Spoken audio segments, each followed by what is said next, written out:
of things. But it is okay. Am I audible? Yes, sir. Yeah, okay. So it is mainly due to ignorance. And finally, one major key concern which many legal aids they have come to us for is, okay, I know that I have to reverse the ITC. Okay, I know that, the person who was there, whether he's a father or, somebody else who has actually, there's some liability from the GST front. I know that I have to pay the liability. I know that I have to reverse the credit, but I need to understand as to how do I pay all of this. So another areas that we are going to touch upon is how to pay the taxes of the deceased person. And lastly, what we'll be touching upon is another key area or key question, which is if I'm transferring the business of the deceased proprietor to the to the new legal heirs business, then what is the GST implication on the transfer? And how does this transfer happen? And what happens if I get a show cause notice, say after 2 years, after I've started the new business? So all these questions we are going to discuss today, and the entire discussion is going to be centered around this. But in the end, I will also discuss a bit about what happens when in a partnership, one of the partners pass away, and then what is the way forward for that. So without much ado, first question that comes upon our mind is, upon death of the proprietor, what are the options available? First option, as you know, that there are two options. One option is to either just close down business. So the legal heir just wants to close down the business. The other option is that the legal heir wants to continue with the same business in the times coming forward. So what are the action points in the two options that we are going to discuss in our further deliberations? I have broken the deliberation into two parts. Option one, wherein the legal heir actually wants to close down the business, and option two, where the legal heir wants to continue the business. So I've broken the entire discussion into two options. So first, the entire discussion will be on closing down the existing business. And since this is an area where maybe assistance will be also required for the lay people, people who are not connected to GST or business, I have made the presentation on a very simpler level, on a very granular level. So I would hope that all will encourage and this fact that since this presentation may be used by many who are not very close to GST, so maybe it will come to use of them. So that's why I've made it very simpler. So option one, legal heir wants to close down the business. And so the first question that is often asked is, what are the actions to be taken if the legal heir wants to close down the business? So first thing is whether after the legal deceased person has passed away, there are two things which come into place. One thing is that the legal heir, he has the GST credentials, which is the user ID and the password of the deceased person's registration details. So what happens in that case? In that case, we will first go to gst.gov.in and we will go to the services tab, returns, and then track return status. Now, the question may come as to why are we doing this? Why are we trying to find out? The first purpose of doing this is because we have seen from our practical experience that many people, they have applied for the cancellation and then they come to know that return was not filed for maybe 10 months, 11 months or 6 months or whatever maybe, and there is a huge liability which is surmounting on the head. And why are they more confused? Because now the department wants you to pay off all the liabilities and then actually go for filing of the cancellation. So before filing the cancellation, we need to know about the status of our registration, of the returns that have been filed, of the taxes that are due, or of any other compliances that are due. So all those things need to be ascertained. So the basic thing is to know whether the returns have been filed or not, and this we can find from this tab, which is, as we can see, here we go to the track return status. As soon as we go to the track return status, here we will come to know, since we know the user ID and the password of the deceased registration, so we will go use that, go to GST portal, gst.gov.in, log in with our user ID and password and go to the services tab. In the services tab, we'll try to go to the track return tab status, and there we are going to know what are the returns that have been filed till date. So if there are any returns which have not been filed, that is the first thing that the legal head has to take note of. because he has to ascertain and find out how much is the liability that is standing that needs to be disposed of by him either before or after the cancellation of the registration.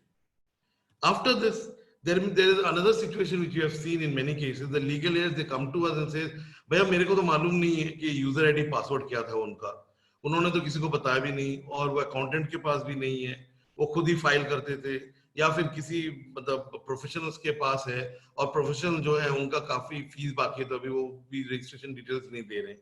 So in this situation also, don't be disheartened. You can tell your client not to be disheartened. What we can do is we can actually go to the portal, GST portal, which is gst.gov.in, and go to the tab search as taxpayer. In the search as taxpayer, just key in the GSTN details of the person of the registration, and as soon as you key in the details, you can see for which period and for which financial year then when the returns were filed.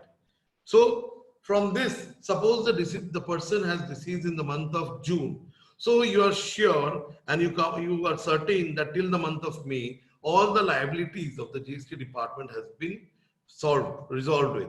So when you go to meet the proper officer, you are in a status to know not only that the returns are filed up to this period, but you can also ascertain and tell him that sir itna ka liability aa sakta mere pe, itna ka liability mere baki hai. So this thing is very important that we come to know or we ascertain कि कितना tax बाकी है या return देना बाकी है हम लोग. So once the filing details are available, then we would request the legal heirs to arrange at least the following documents: the death certificate or the succession certificate that is readily available, the identity proof of the deceased, the identity proof of the legal heir which will prove the relation. This is one important thing.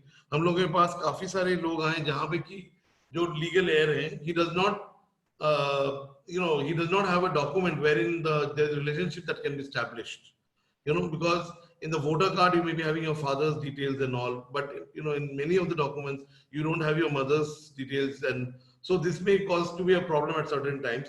But always it is suggested that for the legal heir, he has to have a document which will prove the relationship between him or her and the person who has passed away. This gives the proper office a bit of comfort, and also the hassle of proving that you are the sole person or you are one of the legal heirs who can take on this responsibility of filing the return and filing the cancellation, that also goes away. Okay. So, and then the GST certificate of the deceased is also to be arranged if you have the user ID and the password. And if you don't have the user ID and the password, as you have shared that when you go for the search taxpayer tab, there also from there you can get all the details of the registration number and what is his jurisdiction until when he has filed the return. So this all details can be taken down from there. So once the documents are arranged, then we would suggest the legal heir to visit the proper officer with the hard copy of the documents so that the authorized signatory can be changed. Because in most of the cases of proprietorship that we have seen, normally the authorized signatory is the proprietor. In very few cases, we have seen the accountant or somebody else is made as the authorized signatory. So what happens is normally the proper officer, he will go through all the documents, and then if he is just satisfied that all the documents are in proper order and the new authorized signatory link has to be created, then they are giving a temporary link and they're sending it to you. And as we do in the case of a new registration, similarly we have to just create the new link. We have to again regenerate the password, and with that we can again start using the portal as we were doing before that. So once this entire process of authorized signatory is clear and complete, then we can go into the next step, which is of cancellation of the registration. Because friends, as I've discussed, in this first part of the entire discussion, we are discussing only where the legal heir wants to close down the business. उन्हें ये business आगे नहीं ले जाना है, उन्हें बस यहीं पे बंद करना है, तो उसी एजेंडा से हम लोग ये बात डिस्कशन कर रहे हैं. तो अभी उनको जब whenever he is getting the new credentials, he can go ahead and take the next steps after this. So how the cancellation application needs to be filed by the legal heir in case of closure as per section 29. So as we have just discussed, we would suggest, though it is not mandatory as per the law, we would suggest that if possible, the legal heir should file all pending returns till the date of death, after the payment of taxes, whatever is payable. Then the cancellation of registration application has to be filed, wherein the reason needs to be clearly mentioned as death of the proprietor. That needs to be clearly mentioned, because if that is not mentioned, then maybe further questions. So in some case, why I'm saying this, because in some cases we have seen that not interested to do business, or business is not working. All these reasons have been given, to which we again get a show cause notice from the department saying that give us proper reason and explanation as to why you want to cancel. So whenever we are filing the cancellation application on behalf of the legal heir, we need to give a clear legible reason that the reason is death of the proprietor, because of which we want to cancel the registration. So after this, what will happen is, normally as per section 22(3) of the CGST Act, we will normally, the cancellation application will be filed within 30 days from the date of the happening of the event. In this case, it is the death of the proprietor. And then if the documents are found to be in order, the registration is cancelled by the proper officer with effect normally from the date of death of the proprietor. And finally, as per section 22(5), it is also mentioned that, clearly mentioned that the provisions of section 2 rule 22(3) shall mutandis apply to legal heirs of a deceased proprietor, as if the application has been filed by the proprietor himself. Since the legal heir is only filing as a representative SSE, it will be considered by the department that it is the proprietor himself who is actually filing the return for the application for cancellation of the registration. So what is the meaning of this deeming clause, deeming rule? It is that whatever are the responsibilities or the obligations of a proprietor who is closing down the business, the same thing has to be followed by the legal heir who is shutting down the business and filing the application for cancellation of registration.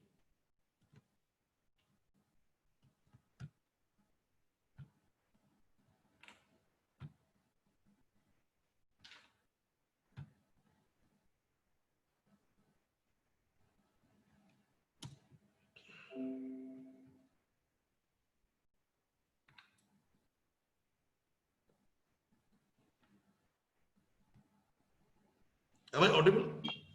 Yes, sir, you are audible, sir. Okay.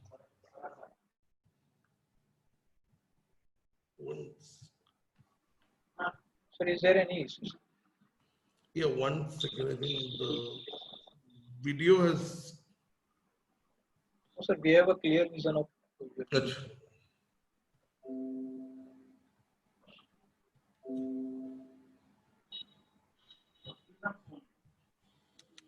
1 second. Yes.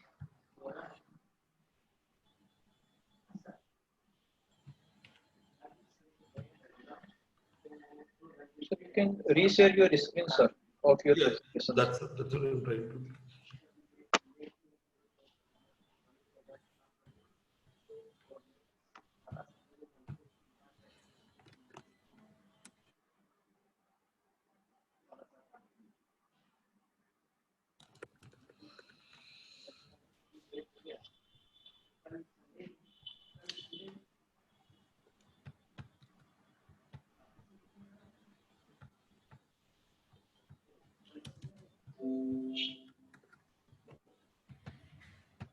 One second. Yeah. Yes.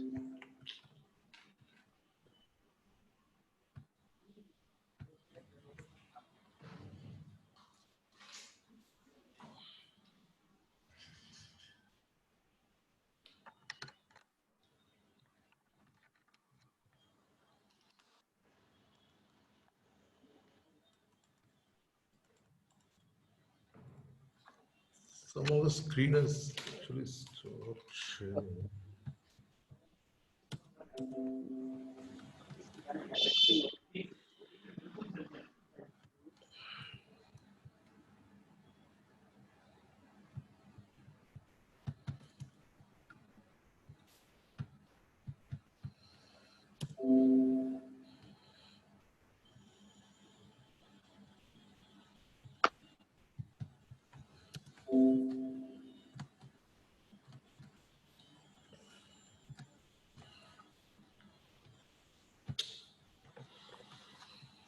Just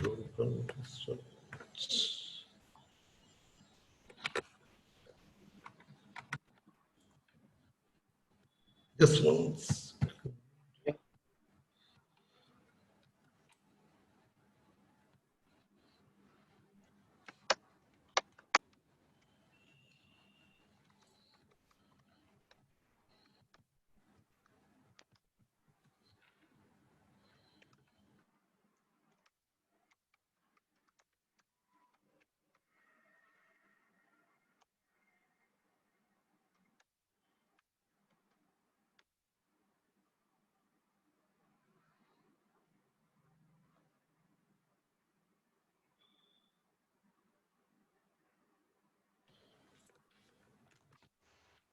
Sir, your voice and video is clear, sir. Only the presentation is Voice and video. Yeah, it's actually somehow this is not working.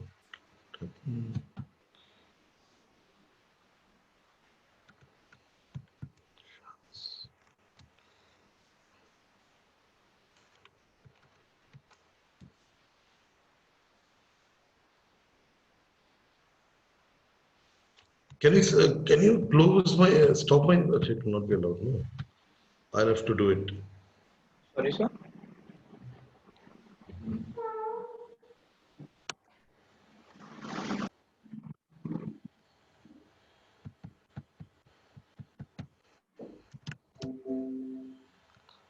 I can't actually go to the next slide. I don't know why. What has happened? Yeah.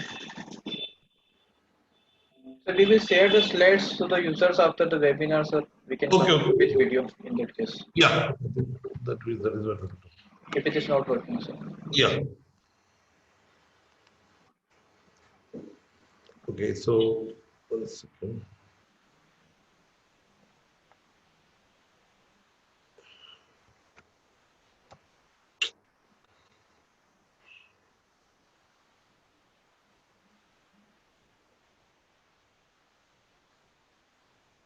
Yeah, so as we were discussing about this, so maybe just give me 1 minute, just think some technical thing which has happened with, because net is there, but somehow it's not happening. So after this, as we were just discussing that, yeah, so what are the documents that need to be, what are the documents that need to be attached to the cancellation application as we have just discussed? That is the death certificate of the deceased, the identity proof and the address proof of the deceased, and proof of the business closure. Because this is very important, because what happens is in many cases, even after the death of the deceased, the business seems to be continuing. So that's why in many offices they have now put in a condition that give us some evidence that you have surrendered the trade license and the professional tax and the other government documents also, that you, and with this information that you want to close down the particular business. So that's why proof of business closure is very important. After this, the proof of bank closure in certain cases, though this is not always possible, because it may so happen that I have to make some payments for taxes also after this. Because once the cancellation application is filed, after that, maybe it may so happen that some of my taxes are due and I have to pay it. So in that case, I'll have to just see to it that my bank account is not closed. But if there are no such cases wherein any further liabilities has to be paid from the bank account, then closing down the bank account and furnishing that would also be beneficial in terms of filing the cancellation registration. Apart from this, they also seek an indemnity certificate. This indemnity certificate is being sought because they are thinking that if the legal heir, after shutting down the business, say tomorrow there's some further liability which is coming up, then who is going to pay up this liability? Who will be responsible for this particular liability? So that's why what they are trying to do is they are trying to say that you give us a indemnity wherein you will say that if any further liabilities are coming up in this regard, then you are going to pay the same. So apart from the indemnity certificate, we also have to give details of stock that are held on the date of the death. Because we all know that ITC needs to be reversed on the amount which is lying there as on the date of the death. So whatever ITC is there in relation to the finished goods, the raw material inputs or the work in progress, the portion of that ITC has to be reversed in the, while filing the cancellation application. So that's why at the time of filing of cancellation application, stock of goods, details of stocks held on the date of death, that needs to be given. Next FAQ which we are getting from many places is that within how many days the application for cancellation of registration needs to be filed. So as per Rule 20, the application should be submitted within 30 days of the occurrence of the event warranting cancellation. Here, which is the reason of death. So within 30 days from the date of death, ideally the cancellation application should be filed. Next is the form GST RAG 16, which needs to be filed. So if you go through GST RAG 16, I would request all our friends here to kindly go through it before filing the cancellation registration for in this case is wherein in the case of death of a deceased legal heir, because herein we need to give most of the details properly, because this is the case wherein further amendments may not be possible, because the person who is signing, he or she does not have proper idea. So maybe first we all need to find out the data that needs to be filled in the GST RAG 16. And then once the data is ready, and data as in whatever I have discussed right now, the date of death from the death certificate, the stock that is outstanding, maybe the ITC that needs to be reversed, whether the ITC is already paid or not, if there's any outstanding taxes that are to be paid, whether that outstanding tax is paid or not. So all these things we need to be sure whether what's going to happen. Finally, after this is FAQ 4, how to reverse the input tax credit before the cancellation of registration by the legal heir. So this is again a very important thing, which is a matter of concern in many areas.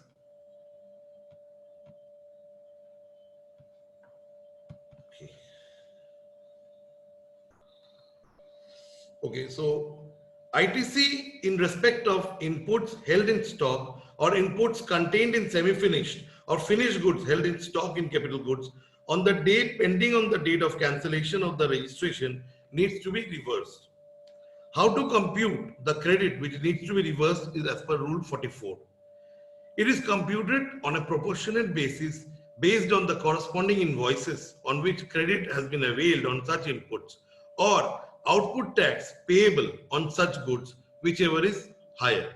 So whenever we are actually calculating this input which needs to be reversed, we need to look at two figures. So suppose we have the finished goods which are there, and for the finished goods whatever raw material has been used, we have the details of the invoices, and we see that for this, say whatever proportionate amount of the input tax credit of the raw material that is inbuilt into the fixed finished goods, that needs to be reversed, or the transaction value on which the output tax could be realized on the finished goods, whichever is higher, that needs to be actually reversed and paid off. So if we refer to Rule 44 of CGST rules, we will get this calculation. So this is mainly for inputs and work in goods in the stock in work in progress, and the finished goods that are purchased by us and are remaining in our stock. The other part would be the capital goods. The capital goods which were purchased for the purpose of the business and which are now been disposed of on the death of the proprietor. So in this case, how would the ITC reverse? How would the payment of tax be concerned? Here again, as per Rule 44, what will ideally happen is that we need to see what is the ITC that is relevant for the unutilized period of the capital goods. So, for example, if I've just taken illustration here, say you have a plant and machinery, which is purchased and on which we have paid a ITC of 24,000. Hello, sir. Yeah. I would like to interrupt, sir. Can we start PPT again, sir, so that his problem will be resolved, sir? Yeah. I think I'll just need to just log out for 2 minutes and come back. I'll just log out for 2 minutes and just come back and. No, sir, there is no requirement of logout, sir. Only the PPT can be closed and they restart the same. No, actually, somehow that is not happening. So I'll just have to log out for Okay. 1 minute only. I'll just log out and come in again. I think. Yes, sir, please.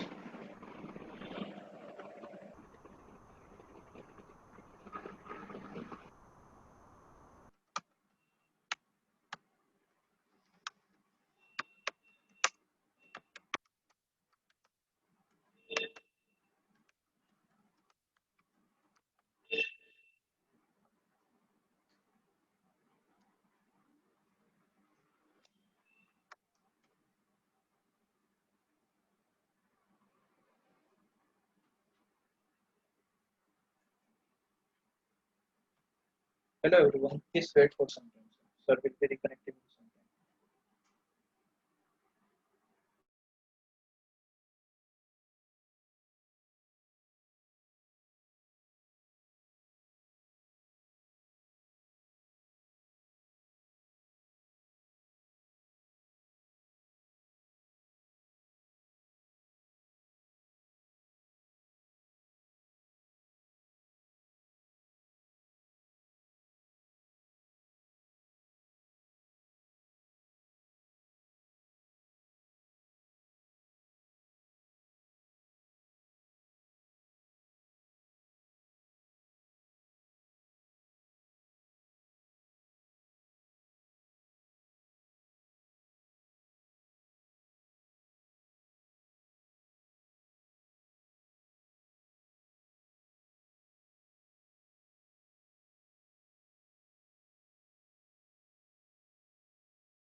Hello, everyone. Sir is connecting in some time. You are on it.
Yes, sir. Please go ahead, sir. Your voice is audible, sir. This part we have to see. Okay, so I'm sorry for this, technical thing. I don't know why suddenly Zoom had started, had just shut down suddenly. It was not, I was not able to share the screen or things like that. Anyways, so coming to the fourth FAQ, which is how to reverse the input tax credit before the cancellation of registration. This we are discussing, and I think I would just repeat this at the cost of repetition, because this is the area that we are finding that most of the litigations are happening. Because people are not reversing. वो क्या कर रहे हैं, जितना भी tax payable बनता है वो टैक्स को पेबल 3B में दिखा के फाइल कर दे रहे हैं और सोच रहे हैं कि क्योंकि अभी डिसीज तो नहीं है तो अभी क्या होगा, उसमें क्या नोटिस आएगा, कुछ भी नहीं होगा. But ये जाहिर सी बात है कि if it is there in the law, then we have to reverse the ITC, and actually we have to make the payment as per the provisions of the law. So as per, we have to refer here Rule 42, which says that ITC in respect of inputs held in stock or inputs contained in semi-finished goods held in stock or capital goods on the day preceding the date of cancellation of the registration needs to be reversed. Here, the date of cancellation would be the date of death of the deceased person. So on that date, whatever stock is there, whatever finished goods are there, we need to reverse the ITC lying in that. So how to compute the credit which needs to be reversed? It is computed on a proportionate basis based on the corresponding invoices on which the credit has been availed on such inputs, or output tax payable on such goods, whichever is higher. So I would just like to take this as and similarly for capital goods also. In the previous slide, we have discussed about the inputs, work in progress and finished goods. Here it's about capital goods.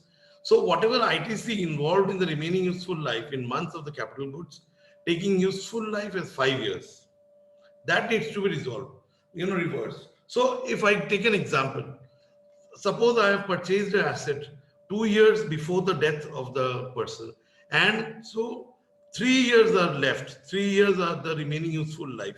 So ITC for 3 years would need to be reversed, or the tax on the transaction value. So what happens in most of these cases, what we have practically seen is that they sell, then transfer all these capital goods to somebody else. So whatever is the level, levy of tax on the goods, on the capital goods when you are selling them, that would also be considered. So then we need to compare that what is the amount of ITC which is not utilized by me, say for the next 3 years, and what is the GST that is payable on the sale of the capital asset. So out of these two, whichever is higher, that needs to be added to output tax, and tax has to be paid accordingly. So I would just like to take an example here. I've taken illustration where in Akash Enterprise, which is registered. It sells shoes which are taxable under GST, and 100 is produced, say at the rate of 500, and output sold is 90, and closing stock, there are 10 closing stocks which are there, which are still lying in stock. It has a market for semi-finished products of polished leather, which are the beaten leather that we say, which are stored in the warehouse, which is around 25 pieces. Input leather that was purchased amounting to 2 lakhs. So here the GST would be 36,000, and payment made to A Limited for purchase of plant and machinery amounts to 2 lakh, where GST is 24,000.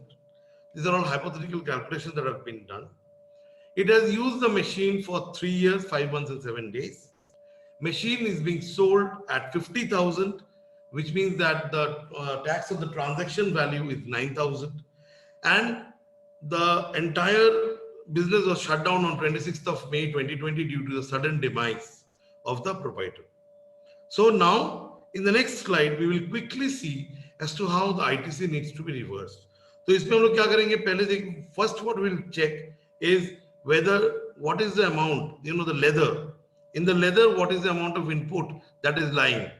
So since 10% of the closing stock is still lying in the goods, in the closing stock, so to the extent, proportionate extent of the ITC lying in those 10%, I will take it out separately, which is 3,600.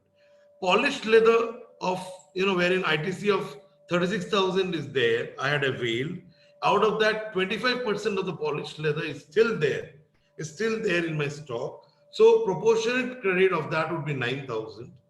So the total amount of ITC lying in my raw material, in my finished good part, and the polished leather part, which is the semi-finished goods, combining both of them, it is 12,600, and the tax on input or the transaction value is 6,000. So ITC amount which needs to be reversed is higher of the both. So here 1,600 is the ITC that needs to be reversed, and 6,000 is the tax which needs to be paid on the transaction value of the closing stock, which is 6,000. So here, since 12,600 is higher, we will reverse that and pay that along with output tax. Now, coming to the capital goods part, similarly, the plant and machinery, 24,000 was the input that was utilized by me, and now around 1.5 months, 5 years are remaining after the death of the proprietor.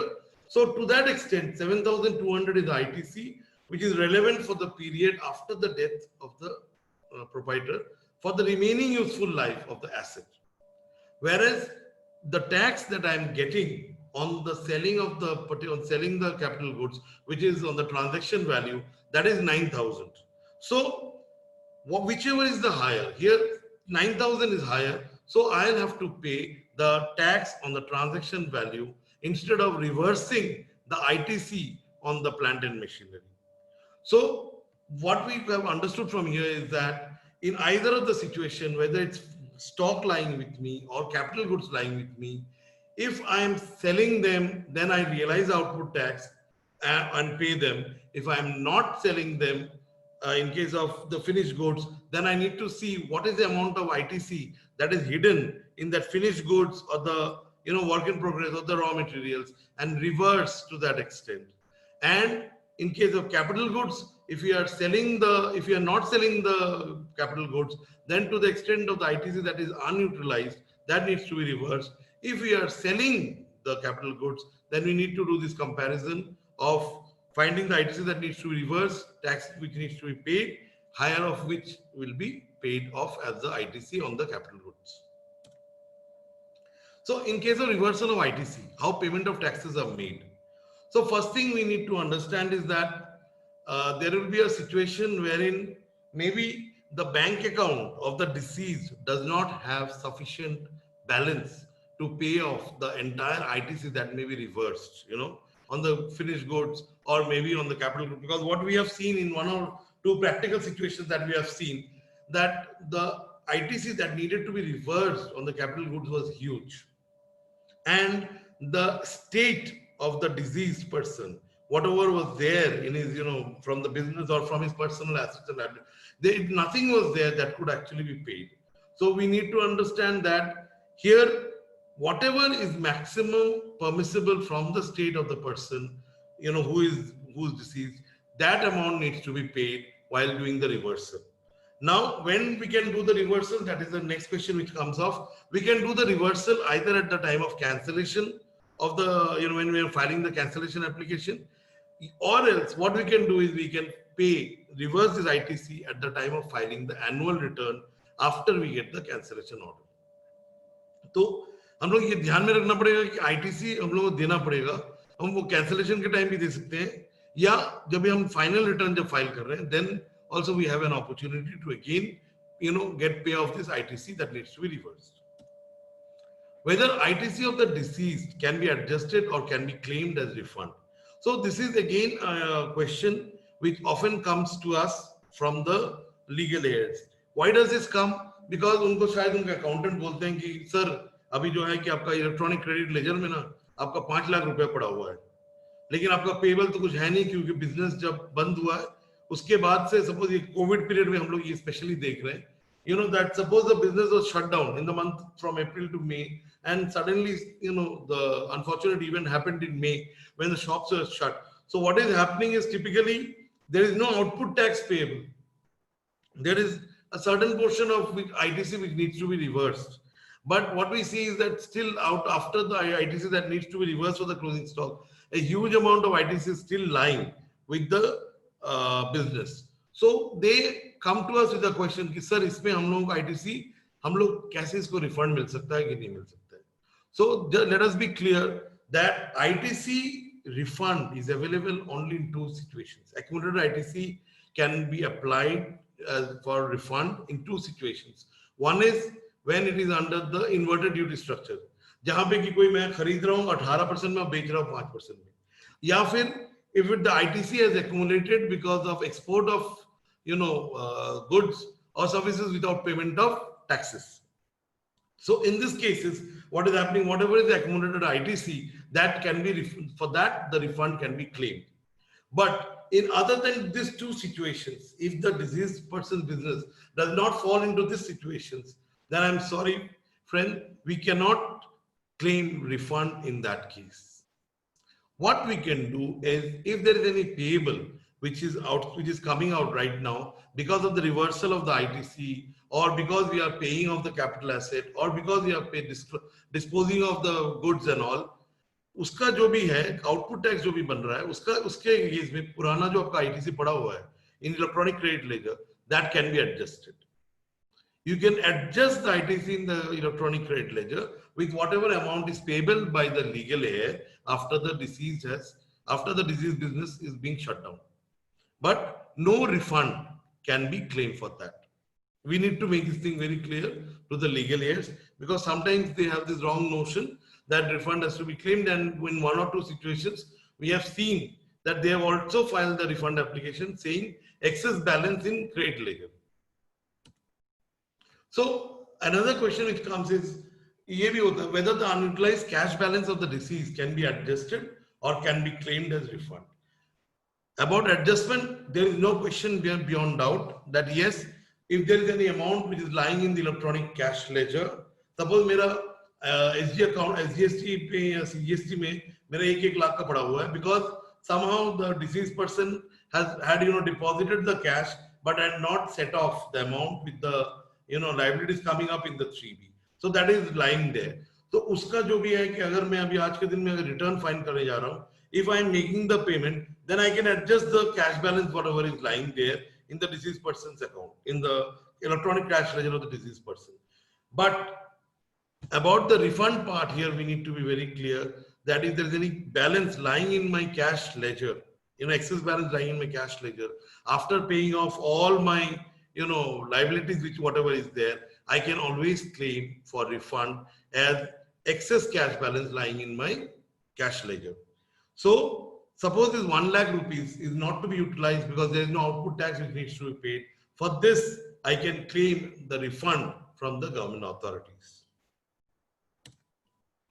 If cancellation application is filed, is there anything else which needs to be done? So this is another important question which often comes, because what happens is, typically in one of my clients' cases, what happened is that the person's son, he is working in an IT company.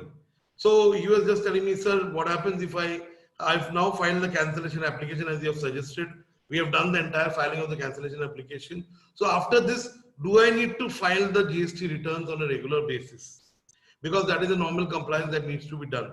Do I need to do any other thing which is in relation to the cancellation application? Since the incorporation of Rule 21A in CGST rules, now once the cancellation application is filed, till the date the cancellation application is either cancelled or approved, the registration number remains suspended. What is the implication of remaining suspended? The implication is that the person, the taxpayer or his legal heir cannot raise any GST bill, any bill or a tax invoice with the GST number after the date of filing of the cancellation application. Secondly, they don't have to file any kind of return till the cancellation application is either approved or rejected. In case the cancellation application is rejected, then in that case they'll have to file returns for the past period. But normally, since they have not charged any GST, there would not be any GST payable for this. But in the case of the deceased persons, what we have seen is that most of the cancellation applications are granted. So the key thing that needs to be kept in mind is that during the period from the date of filing of the cancellation application till the date the cancellation application is approved, nothing need to be done by the legal heir. So, but we need to be clear on one thing which we have faced in one specific situation, wherein there was a boutique which was run by a lady, and the lady unfortunately passed away, and her daughter-in-law took over the particular boutique, and we had actually filed for a cancellation application, but she did not know that after the cancellation application is filed, no further taxable supplies are allowed from that particular place. So what she was particularly doing is she was actually issuing tax invoices. So we need to be clear on this, that once the cancellation application is filed and the business is, in this case, since the business is proposed to be shut down, so no further supply should in fact be made till the cancellation order is made. And even if some supply is made, then by the date of the final return, all the taxes that have been collected should be paid off. FAQ 9. This is also again a common thing, which is if a legal heir receives a show cause notice in relation to the cancellation application, what are the necessary actions we need to be taken? So what happens typically is, we have seen that we get an SCN saying that you have not given the copy of the bank statement, you have not given proof of the closure of the business, that your trade license or professional tax or shop establishment or your PA, PSI, all this has been surrendered. You have not given a proof.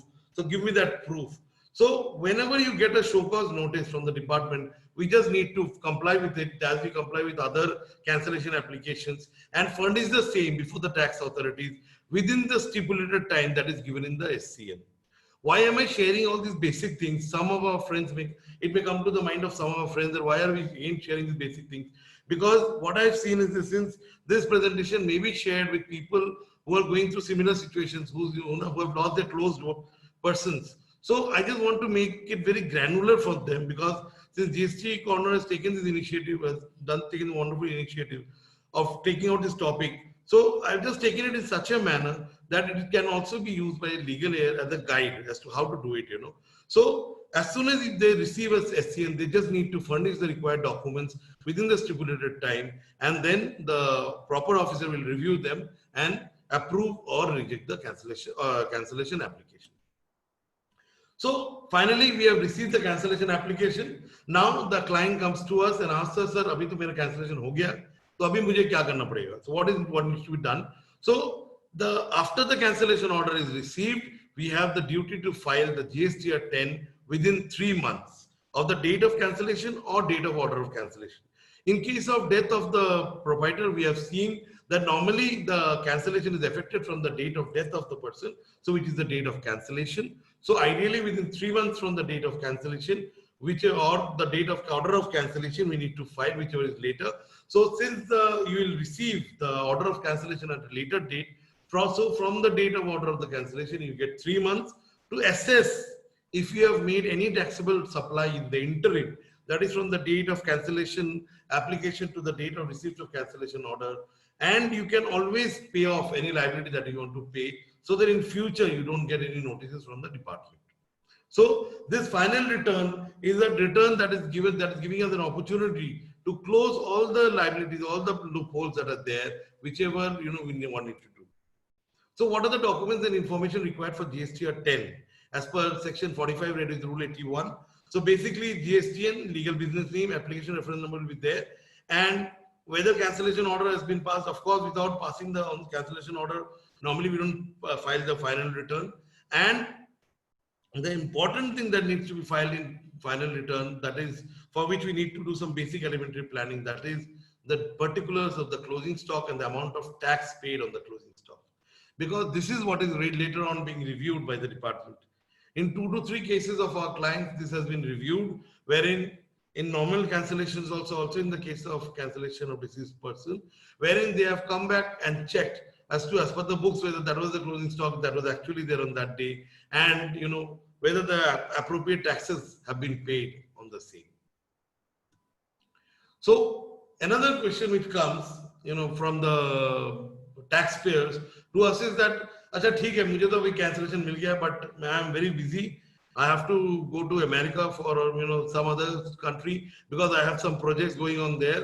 So I don't have the time to do all this filing of GSTR 10 and all. I can't give the approvals, OTP nahi de sakta hu, whatever may be the challenges."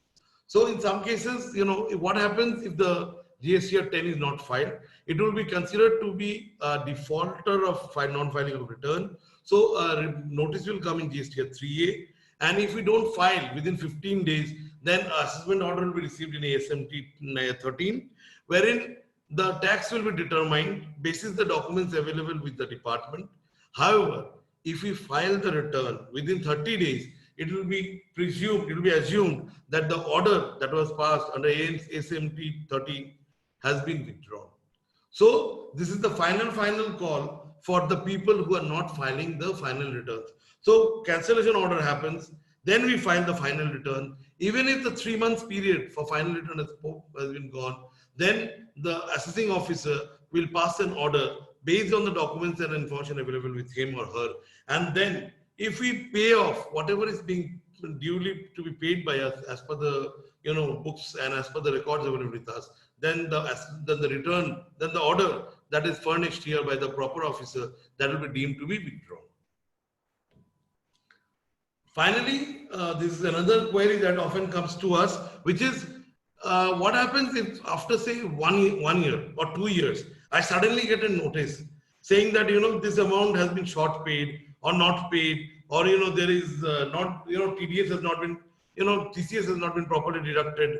What happens is collected, I'm sorry, like in case of electronic commerce and all, we have faced a situation wherein this notice have come later on, or ITC has been claimed in excess. The note, we are getting a notice in the name of the legal aid that you have in the name of the business that you have claimed excess ITC in 17-18. So why don't you have to pay it now along with this interest and taxes and penalties. So what will happen?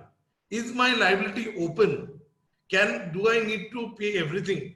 So here, as per section 93(1), then it says that if the person liable to pay tax, the individual who continues the business of the here in this case, whatever is being available from the state of the proper officer or from the state of the deceased person, only that will be payable. So I would like to take the liberty of reading this particular thing because this is very important, which is in the case the legal heir will be paying the dues along with interest and all other amounts as mentioned in the SCN out of the state of the deceased to the extent to which the state is capable of meeting the charge, the interest in penalty due from such person under this act within the due date as mentioned in this. So whatever so-called notice is being received by us for the by the legal heir for the business of the deceased, if any amount is payable, that has to be paid off if it is genuinely payable. If it is not payable, then the legal heir can always fight for it and go to the other forum. But if it is genuinely payable, then whatever amount is maximum payable or is available from the state of the deceased person, that can only be paid off as tax, interest, or penalty. So with this discussion, we have come to the conclusion of option 1, which is where the legal heir decides to actually go off without continuing the business. So now we go to option 2, wherein the legal heir would like to continue with the same business. So since we have discussed many things which are in common, I would take the overlapping things and then discuss some of the unique things which are there in this particular model. So what needs to be done when you want to continue the business? First, apply for a fresh registration in the legal heir, subject to all the informations and documents which you give. And in the reason part that we give voluntary, we have to give the death of the sole proprietor as the reason, because the transfer of business due to death of the sole proprietor as the reason, because that is essentially the reason for which the new business is being registered. So say Mr. X has passed away and his son, Mr. Y, wants to take over the business. Mr. Y is applying for a fresh registration in his name, given this particular reason. And once this new registration is done, then what we need to do is, and we need to follow the process that we have discussed in option 1 of going to the proper officer by the legal heir with all the documents which are available. If the user ID and password are known, then maybe the authorized signatory application can be changed. But it is always suggested to go to the proper officer with the, like the documents which were mentioned in option 1, which is the death certificate, the proof of identity of the legal heir, wherein the relationship can be proved, the copy of the registration certificate, along with a letter suggesting as to why the authorized signatory needs to be changed. So once this is taken to the proper officer, or if you are doing it through the online process, since you have the user ID, if you have the user ID and password, you attach all these documents along with it while changing the authorized signatory. Once the authorized signatory part is changed, then what we need to do is we need to file a ITC-02 from the business of the deceased to transfer the ITC that is lying in the old business to the new business. So after getting the new registration, we go and file the ITC-02 along with all the documents and information which we are going to discuss in some time in one of the future slides. And then after the legal heir files this form from the registration of the deceased employee, from the deceased person, he has to go to his own registration and accept the ITC-02. And as soon as he accepts the ITC-02, the credit ledger will be credited with the amount of ITC that is transferred from the business of the deceased to the business of the new person. And after the process is being done, then we need to file for cancellation of the old registration, that is the registration in the deceased person, ideally within 30 days. Though practically we have seen that in many situations, getting the new number and with the new Aadhaar authentication and all these things happening, getting a new number, then transferring it from ITC-02 and then getting the thing cancelled may take some time. So the delay can be condoned and the appropriate reasons may be furnished along with the cancellation application in this. So what are the procedures to be taken if the legal heir wants to continue the business and get registered as per section 22? So as I've just shared that we just need to file GST RAG 01 as you do a new registration. And since new registrations we have done a plenty, I would take the liberty of not discussing it. And only thing I would like to mention that let us all give the proper reason, which would be the transfer of business, or stating that it is because the new registration is taken because of the death of the proprietor of this particular business, mentioning the GSTN number. This is the GSTN 01, and that is something which you all know. And these are the documents which need to be furnished for the individuals and for the partnerships and for the of course the individual, for the proprietor only to be relevant. So coming here, which is another important part, which is the filing of the ITC-02. So as per Rule 41, the legal heir needs to submit a certificate by a practicing chartered accountant or cost accountant or CMA, certifying that the transfer of business has been done with specific provision of transfer of liabilities. Because why do we say this? Because section 18.3 of the CGST Act categorically mentions that the transfer of ITC from one business to another in the case of amalgamation, merger, and all these other reasons, and also in case of death, would be possible only if there is a provision that the transfer of liabilities is also happening to the new enterprise. So here a certificate is required from a person, from a professional, so that that this particular provision is there, and that also certifying that the credit which is being there, that has been genuinely verified from the books. So as I was just mentioning that section, why do we need this particular certificate and what is the precondition there? The precondition is that if you are transferring the credit, we also need to transfer all the liabilities. So what happens is that suppose in the I'm transferring the credit, but I'm not transferring the creditors, Sunday creditors or other liabilities to the new business, that in that case, the ITC credit will fall and it cannot happen. Why? Because 18.3 mandates this specifically, that the ITC can be transferred only when the liabilities are also transferred.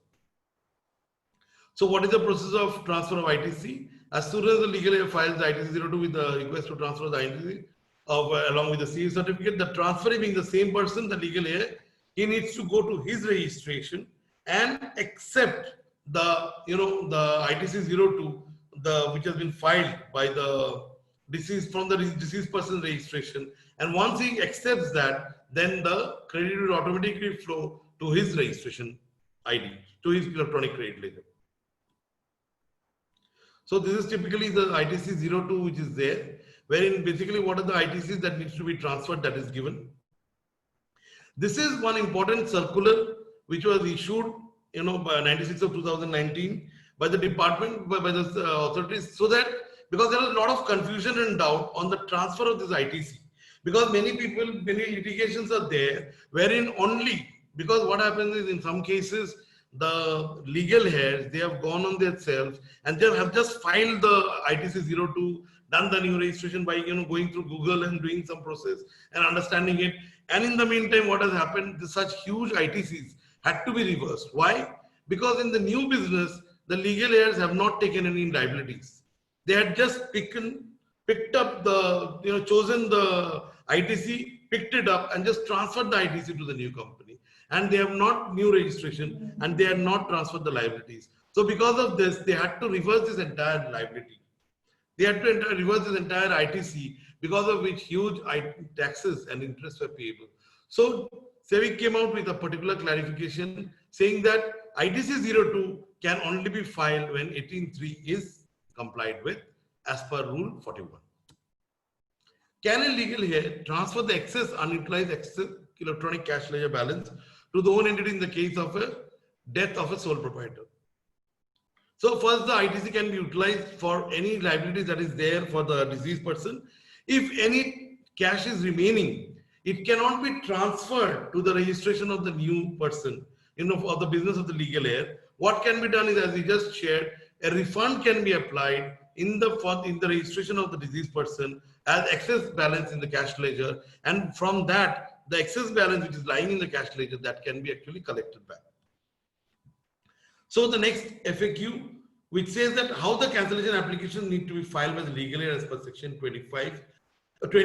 Since I have discussed this in option 1, and the process remains the same, that we file all the pending returns and then attach all the necessary documents which are mentioned here, like identity proof and address proof of the deceased, proof of business closure, proof of the bank closure, indemnity certificate saying that whatever liability comes in the future, the new person, the transferee, the legal heir, he or she is going to take care of it, and details of the stocks which are held on the date of the death, that all these things, which are being transferred to the new business, all these things need to be shared, and the registration cancellation application has to be filed.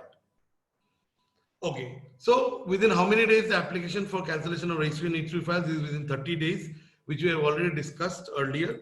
And even if it's more than 30 days, because in some cases we have seen in some areas getting a death certificate within 30 days is a huge challenge. So let's not burn out our hearts with that, and let's just try to do as best as possible and share the same issues with the proper officer who most of whom are actually appreciating the facts and trying to condone this particular error if it's due to a genuine mistake. So this is RSG 016 which I had already shared there, which we are going to file with all the details. So coming to the next thing, with that, if cancellation application is filed, is there anything else which needs to be done? So as I have shared earlier also, once the cancellation application is filed, till the cancellation application is either accepted or rejected, the applicant does not have to do anything. He or she does not have to file the returns. They don't have to pay the tax. But only caveat, only thing that we need to remember is that they cannot make any taxable supply also from that registration. So once the registration cancellation application is filed in the name of the deceased, then all business transactions as far as GST is concerned has to be shut down and no further business has to be done. Because in this case, ideally what will happen is all the assets and all the liabilities, they are transferred to the new business, to the business of the legal heir. So ideally no business are there, and only thing is that no obligation as to filing of the returns are also lying. But sirs and madams, please remember that when I'm saying that there is no obligation to file any return, this does not mean that they don't have to file the annual returns or the GSTR 9C. Now, I mean to 9C, that is the annual return and the GST audit that has to be done as per the turnover. If that is to be done, then that has to be filed, even after the cancellation application is filed. So let's be very clear about this, because this is one FAQ which I have not covered here. But please do remember that here when I'm saying that none of the returns have to be filed, I mean the general normal GSTR 1 and the 3Bs that don't need to be filed. from the date of cancellation application till the date the cancellation application is received or is accepted or rejected. So if the legal heir receives the show cause notice in relation to cancellation application for submission of all the documents, let us go ahead and file all the documents.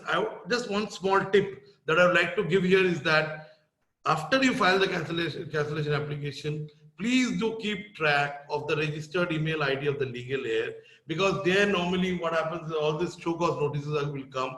And also please go to the portal and check every 3 to 4 days, because in certain cases, specifically in case of this, cases where of cancellation of death of the proprietor, we have faced this hurdle that where the SCN for cancellation, it had not come to the registered email ID. It was only showing on the portal. So I would just request all of you to also visit, all our friends to visit the portal and every 3 to 4 days after you file the cancellation application, so that you don't miss on the time for replying to the show cause notice, because that again takes in a longer process.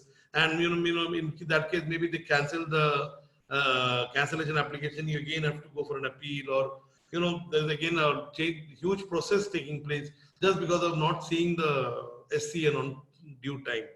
In fact, regarding this, I would say that for all cancellation applications or for all SSEs, please do go to the portal, because it may certain times we are seeing this, that the mail or the SMS is not being delivered to the registered mail ID or the SMS of the taxpayer in cases of many show cause notices, specifically in relation to the registrations and the cancellations. So it is always better to go to the portal and just check it from time to time. So what are the actions to be taken after the cancellation order is received? We need to file the GSTR 10 as it is within 3 months from the date of cancellation or date of receipt of cancellation order, whichever is later. In this cases, since the date of cancellation is the date of the death, it will always be in most cases the date of order of cancellation. So from that you get 3 months to ideally assess the entire situation, whether there is any further liability to be paid. Because while doing a few reviews in these cases, we have seen that some further liabilities were there for the past period.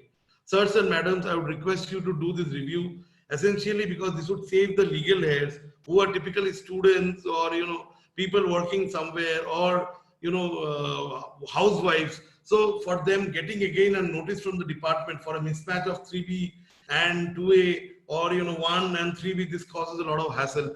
So what we are typically doing is we are doing all the reconciliations from the date of registration or from the date of GST when it started till the date of demise of the of the proprietor, and we are trying to do an entire review and trying to entirely calculate as to what is there which may come as a question later on. If there is something, then we are paying it off. And if during the filing of the annual returns, GST 9 or 9C, this has been taken care of, then that is fine. You have no more hassles. But if that is not taken care of, which you are typically seeing in case of small and medium businesses, SMBs and the SMEs, so in that case, we would request you not to take this GSTR 10 very lightly. Rather, GSTR 10 is your final opportunity to rectify any error, any human error that may have occurred in the past by us, by the taxpayer. So what are the documents that need to be filed along with GSTR 10? The essential information and documents that are there. Only thing is that the particulars of closing stock and the amount of tax paid on closing stock, that is very important, which needs to be paid. And this is a common question which I've also discussed earlier, that what if I don't file the annual return on time? If you don't file the final return on time, that is a GSTR 10 on time, then you become a defaulter. You get a notice under GSTR 3A, and you get 15 days to file the final return. Still, if you don't file it, then basis the information and documents, they'll issue a ASMT 13. You pay it within 30 days and the department forgets everything, you too forget everything. And if that doesn't happen, then the recovery process starts. What is the GST implication of the transfer of business? So this is another unique question which we get. As I was sharing that in the agenda, that there are some unique questions that we get, while getting this thing, that what is the GST implication? When I'm transferring the business from the deceased person's proprietor's business to the business of the legal heir, we need to remember that the general exemption has been given when the transfer is happening as a going concern, as a whole or part thereof, it is wholly exempted as per entry 2 to notification number 12 bar 2017.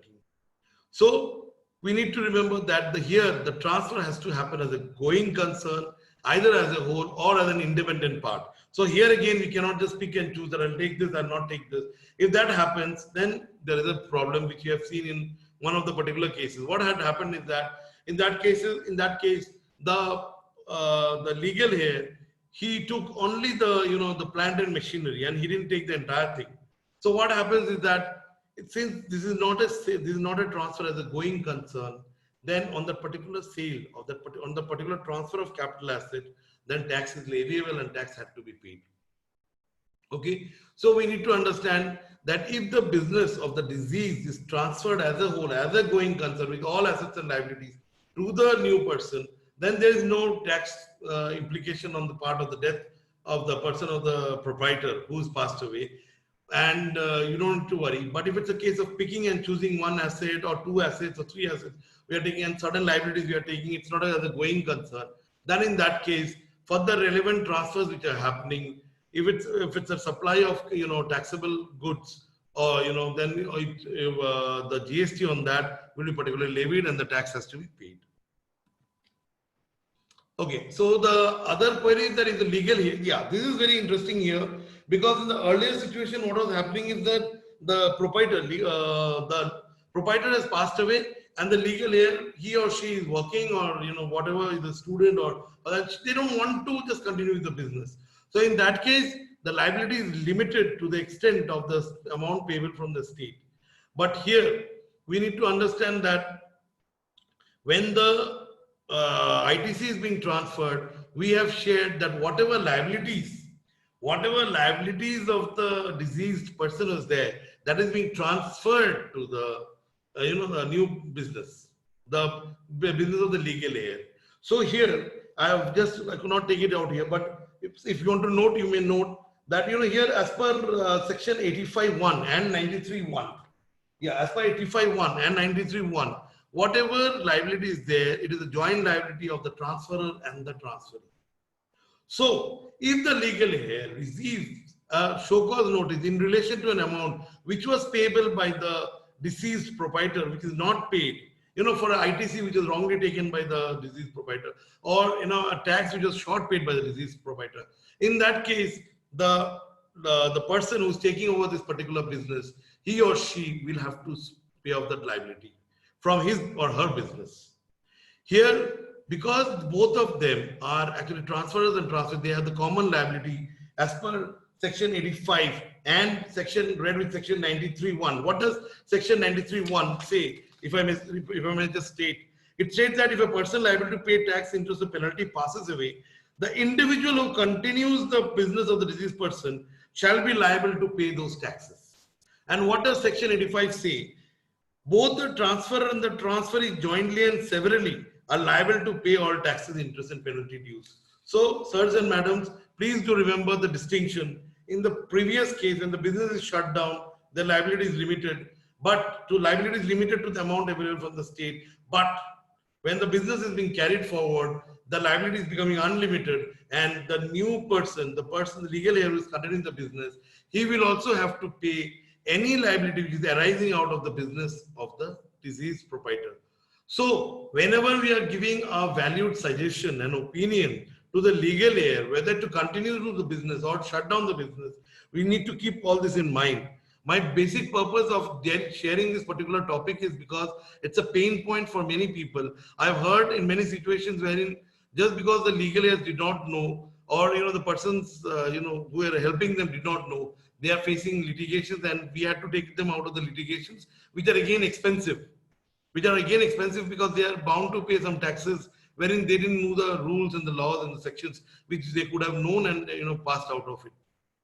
So at the cost of repetition, I would again repeat that when you are filing the GSTR 10 for the business of the deceased person, please do look into it. And now with the new 2A, which I am sure most of us have seen, we just come from yesterday or so, everything is being wonderfully given, as to when the other person has actually filed the 3B, or whether the person has filed the 3B, whether the GSTR 1 was filed, when the GSTR 1 was filed, and whether you can check this in your GSTR 1 or in your 2B or not. All these things are there. So please go to the new 2A and see if the figures of the details are available for the past also, or if they are not available, let's do all the 2A reconciliations, all the 3B and 1 reconciliations, find it out, and then tell the legal aid that, sir or madam, this could be your liability in the days to come if you want to continue with the business. Because as per the sections, you are liable to pay anything that is due and forbearing by the proprietor. So this is a very important area that we need to keep in mind while granting, advice to the persons whom we are giving. So thank you very much. So now I would like to take questions and answers, if any. So I hope I was able to add value to the topic. Thank you very much. Yes, sir. Sir, you have taken the topic is very much exhaustive, and hopefully all the queries will be resolved of the participants. Now I am sharing some queries done by the participant in a chat box, sir. Are you accessible to chat box, sir, so that I can put a message on it on behalf of user, sir? Hello. Yeah. Is there any doubts or questions? Maybe we can Yes, sir. have a Yes, sir. discussion on that. Yes, sir. I am just sharing on the chat box, sir.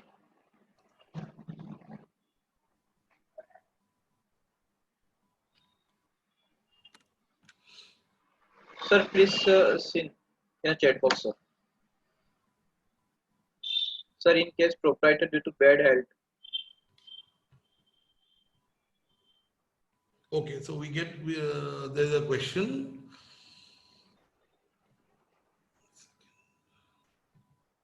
Sir, are you able to see the question, sir?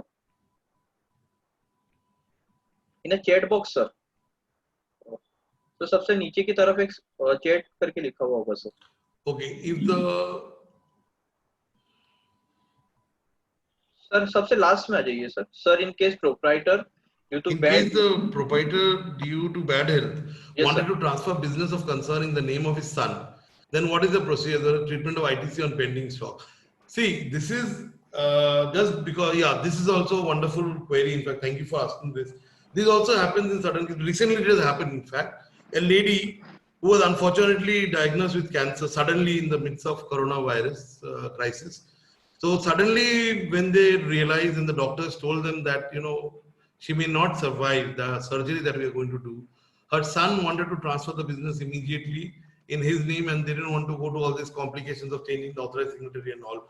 So in this case, what we did is we first of all got his son as the authorized signatory in the old business, in the business of the lady. And in that case, then what we have done is we have shown a transfer, just before that, but before the passing away, because she passed away about, then she had a surgery, and unfortunately after around 15 to 16 days, she passed away. But in the meantime, what we could do is we could actually get the authorized signatory changed in the registration, and then we did a transfer of the business, and we just transferred the entire business from her to her son's name. And we also, in the meantime, luckily we could get it registered because her son already had a different business, so we didn't go into a new business. Her son was already running a different business in his individual name, so we got everything transferred there, and the ITC was also transferred there, and so that is being continued by the son as of now. And this, by doing this, we could actually, and after this transfer, now we are cancelling of the old registration of the person, of the lady, because there is no point in keeping that registration, and because they want to just close down that particular business. So in this case, you don't go through all the hassle of closing down the business and then telling the officer that this has happened, change the authorized signatory details and all. So if there is an impending case wherein a person is suffering and they want to change the business credentials or the business ownerships, we might as well do it before. And apart from doing this transfer of business as a going concern, you can also sell it as lock, stock and barrel, as in separately, like you just sell the parcel payments. You can sell the stocks and take money from the son. I could have done that also, just transferred all the stock to the son's account, and he would have transferred the money to his mother's account. So by this, it becomes much more easier. So you can take either of these two options, wherein either you transfer it as a going concern, or you do all the transfer of the assets and the liabilities before you know that the person is in a very difficult state and may, succumb to her challenges in the days to come.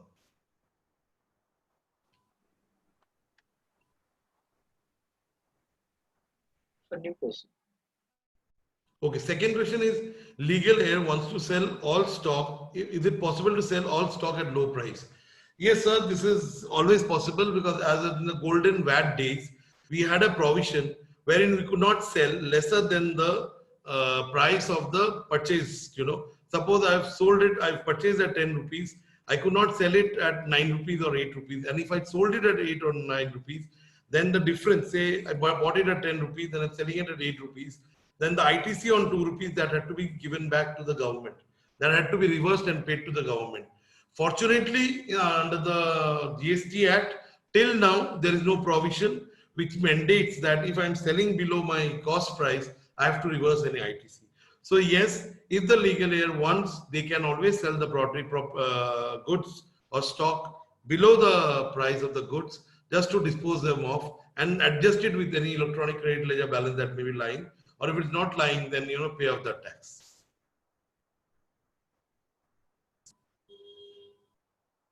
Yeah, another interesting query is whether authorized signatory has to be changed while filing ITC 02 and cancellation of registration. Sirs and madams, actually I'll tell you, I've become wise in the year 2018 when one of my clients had to go through the situation where she was an old lady and unfortunately her son had passed away, and her son was carrying out the entire business and she didn't have any sort of idea as to what was happening in the business. And there I had to suffer a lot because, signing, taking the person at that time was there. So after that, what we have done as of now is, whenever we are registering a proprietorship company, we try to make it a point that one of the family members are also included as a additional, secondary authorized representative. So this gives you a leeway that in the unfortunate event, either it's because of sickness or some kind of death, that the authorized signatory cannot continue with the particular process of giving you the OTP or doing the signing and all, then there is a second backup who can do this. But in the unfortunate event of, when the backup authorized signatory is not there and the person who has passed away, he or she was the only authorized signatory, then there is no other option other than to get the authorized signatory changed by visiting the proper officer. Or in many states now it is being allowed online also. Once you upload the documents, death certificates and all, you are being allowed to, they are changing the authorized signatory. And after the change of the authorized signatory, you can file the ITC 02 and the cancellation. But yes, without the change in the authorized signatory, the challenge is that we cannot get the OTP in the name of the deceased. That would be again a legal hassle later on. So that's why changing the authorized signatory is a legal cumbersome process. So the next question is whether credit is to be transferred first by filing ITC 02 and then application for cancellation. Yes, sir. Why do I say so? Because the ITB at the time of cancellation, you have to dispose of whatever you have. So you are actually giving off your, whatever credit is there, you're adjusting it with your output tax liability, and you extinguish all your rights. In the final returns, normally what happens is that whatever output taxes are payable, only those are paid. This is the first reason why ITC 02 has to be filed.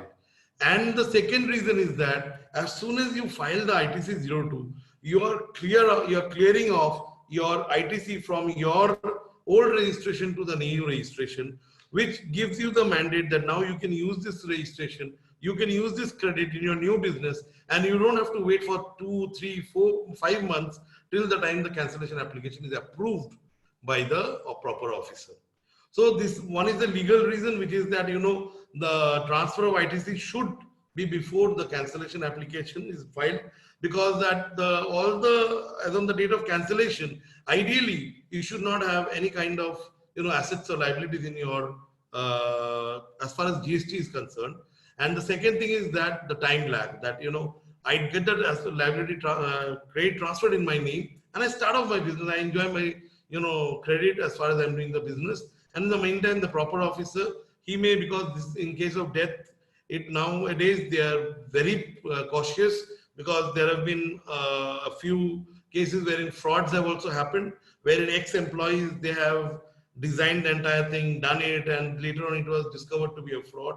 So nowadays they are also very cautious, and they are also taking time. In fact, they are doing visits, they are inspecting in many states. I have handled in 2 to 3 states where they have visited the premises of the deceased and seen the business, whether it's actually closed and whether it's actually passed away and the death certificates are genuine or not, and then they have passed the cancellation. So it takes time. So till then it should be done.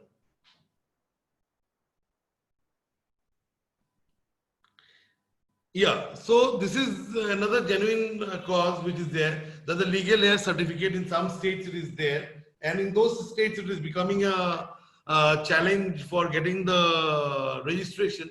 But one good thing is that while taking the new registration, because the question of legal heir comes only mainly, the hurry is there only if you are trying to get into a new business, and then you want to get this trade transferred, shut down the whole business. So in that case, what is happening? The new registration is being allowed in most of the cases on the basis of the death certificate and no due certificate or no objection certificate from remaining family members. In most of the states, they are not waiting for the legal heir certificate or the succession certificate to come. Yes, but again, this is becoming a challenge wherein you want to get the authorized signatory certificate, to be changed. But therein, since you are closing down the business and you don't intend to carry on the business, so even if the delay happens, it's only a matter of time when the delay is happening. And so in the meantime, the only challenge that we say we have faced, and we also have highlighted this issue to the department and the government also, is that the interest burden increases. Till I get this succession certificate or the legal heir certificate, because I'm unable to get the authorized signatory changed, and as a matter of fact, I'm unable to file the returns. So if there is a genuine reason for filing of returns, so we are getting this benefit that the proper officer is actually doing it. They are actually transferring it, and then they're not waiting for it, they're allowing us to file the returns. Okay, so the next question is,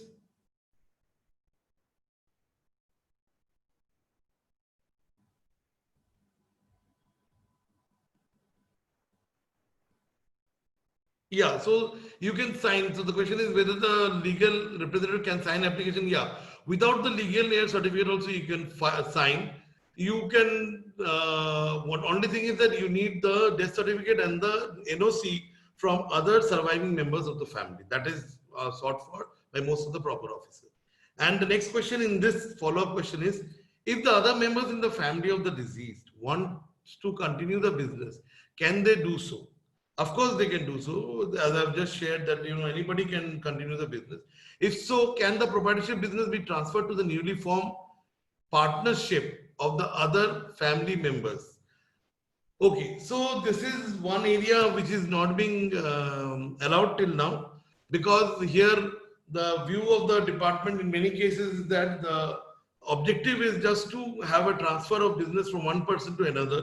So having the transfer from the proprietor to a new partnership, that may pose a problem.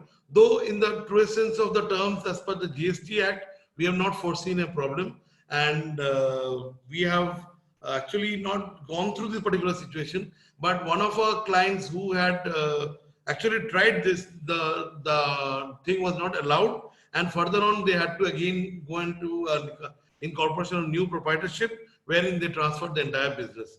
So transfer to a partnership would be a challenge. And about your next question, which is that time limit for application is 30 days as per section 29. How can this process be practically carried out? Sir, I've shared this in my deliberation also. It is not possible, humanly possible, because even if you get the death certificate, there's some formality, there's a chautha rehta hai, ya kahin pe, in every state it's a different kind of, in every religion, every faith, there's a different kind of formalities that we follow. And after that, only all these actions come to happen. So that 30-day period is not taken so harshly and strictly by the department. And in most of the cases, the waiver is granted for this particular thing. But yes, the only thing is that the proper explanation needs to be given that, you know, there was a delay in the receiving of the death certificate, or, you know, the delay in getting the member's NOC and things like that, so that we can properly explain as to why the delay has taken place. So in the next question is, in case of transfer of business of composite dealer, what liability of transfer for assets and stock, what would be done if new registration is not composite, whether old ITC can be transferred? So this is actually a question of wherein the transfer is happening from composite dealer to a new dealer. You're saying about a new dealer. So in case of a composite dealer, there was no question of availing any credit. So accordingly, reversal of any credit question will not come into whether you are transferring it to a regular dealer or to a composite dealer. Hello sir. Sir actually question is that कि अगर sir जो composition dealer है वो अगर expire हो गया है और नया रजिस्ट्रेशन जब लिया जा रहा है तब उसमें वो विदाउट कंपोजिशन डीलर लेना चाह रहा है, ठीक है? Okay, तो so all if you have any stock other will be. questions, thank you for the wonderful question. Ajay, I would just like to cover in between these questions, since this question was also raised, and in my deliberation, and maybe I forgot to just put in a drop of this particular discussion, which is क्या होता है कि एक suppose partnership है, तो partnership में क्या होगा कि एक partner गुजर गया, तो अभी क्या होगा, दूसरे partner क्या, can he or she continue as a proprietorship with that particular number, or he or she has to take a different number? Please be careful, friends. We have recently fought litigation in this particular area of a two-wheeler distributor, wherein they were actually a partnership, okay, of the husband and the wife. Unfortunately, the husband passed away in 2018 March, I think. I'm not sure what the date, but somewhere in 2018 beginning, the husband passed away. Now, what happened is, husband passed away, the wife continued the business, but she continued the business with the GST number of the partnership firm. And the same thing, the returns were being filed in the partnership firm's name, and the details were being, you know, happening, everything, all the invoices were being issued in the partnership firm's name.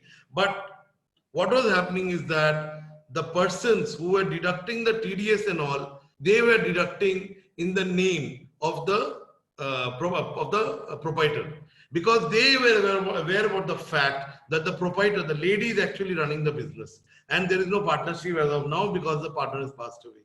So what was happening is that typically she has raised the bill in the name of the partnership firm, giving the partnership firm's GSTN, but all her tax deductions have happened in an individual PAN number. You know, there are some issues of tax deductions which are there. So all those have happened in the case of her individual names. So this is creating a dichotomy now, and she was served with a notice from the department explaining, asking her to explain that after the demise of the partnership of the partner, why she didn't change the constitution, why she did not form a separate proprietorship instead of continuing with that partnership, because that cannot be done. So in case of partnership, let us also be careful that if one partner passes away, either another partner has to join in as a partner within the duration mentioned in the partnership firm, because the partner cannot continue the partnership with one partner.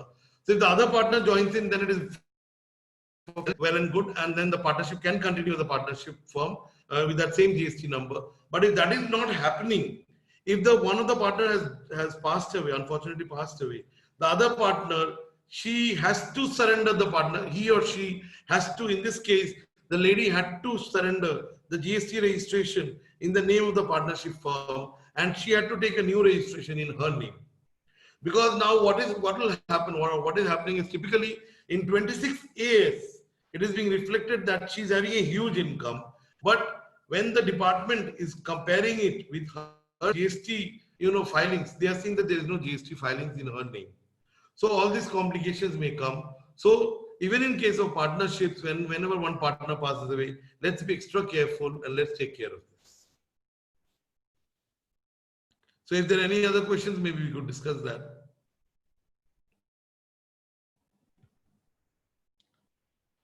So if a person died, if a person passed away in September 19 and his legal heirs cancel his registration number in September 20, is it possible to do so? Okay, so the person has died in September 19 and the legal year maybe the cancellation application only in September 20 and transfer ITC.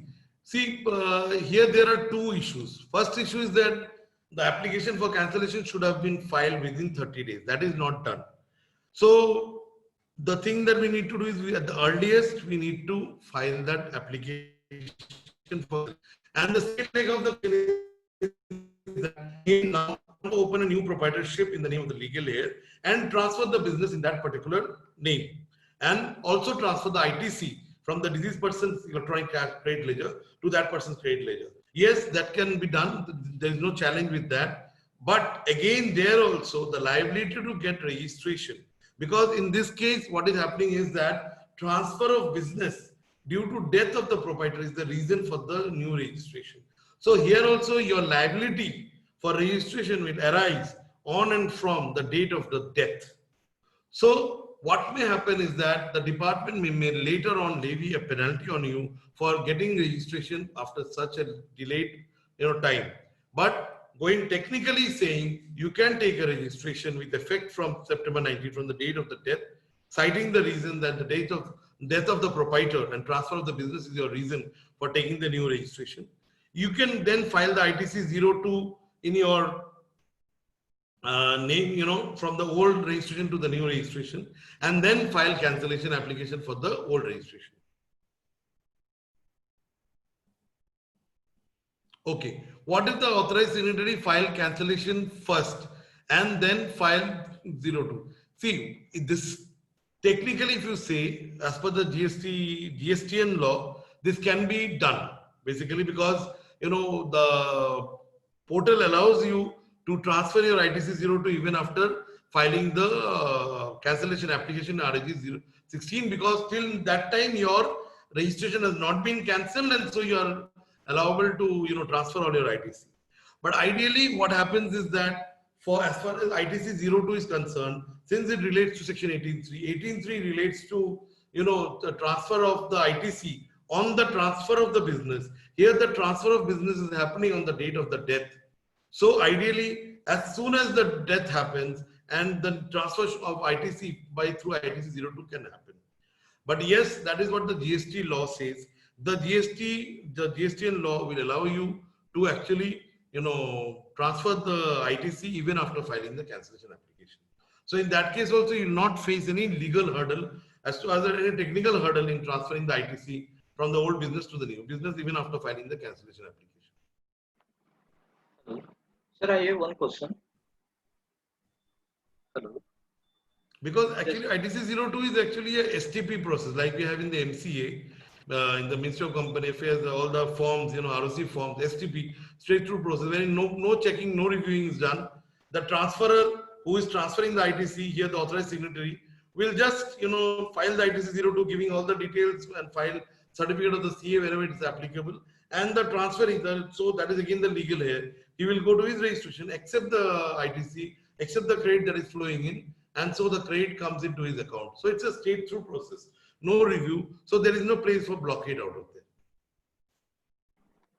there. Sir, there is one question. Sir, in case composition registered tax payer था, वो अगर expire होता है और उनका जो सन है वो ऑलरेडी रेगुलर टैक्स पेयर है, in case, how the stock transfer will work? First of all, I would like to thank you all for asking such wonderful questions, because I'll be adding this to some of the questions I'll be adding to my FAQ also, maybe, because this will also be helpful for the people who are going through the presentation later on. Yes.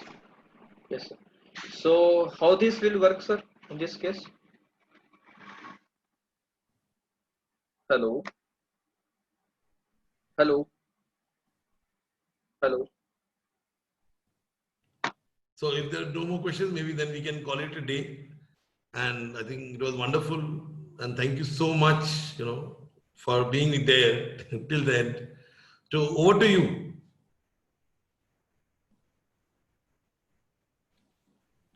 Hello.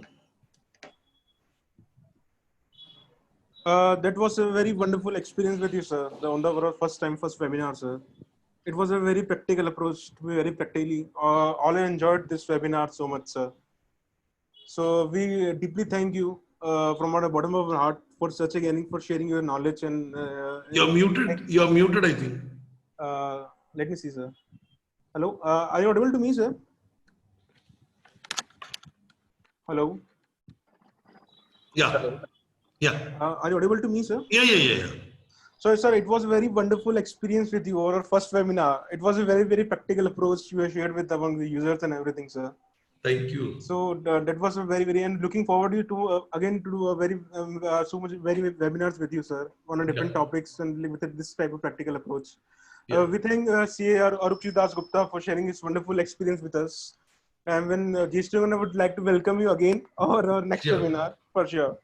So all our participants have enjoyed, and thank you so much, thank you very much, sir.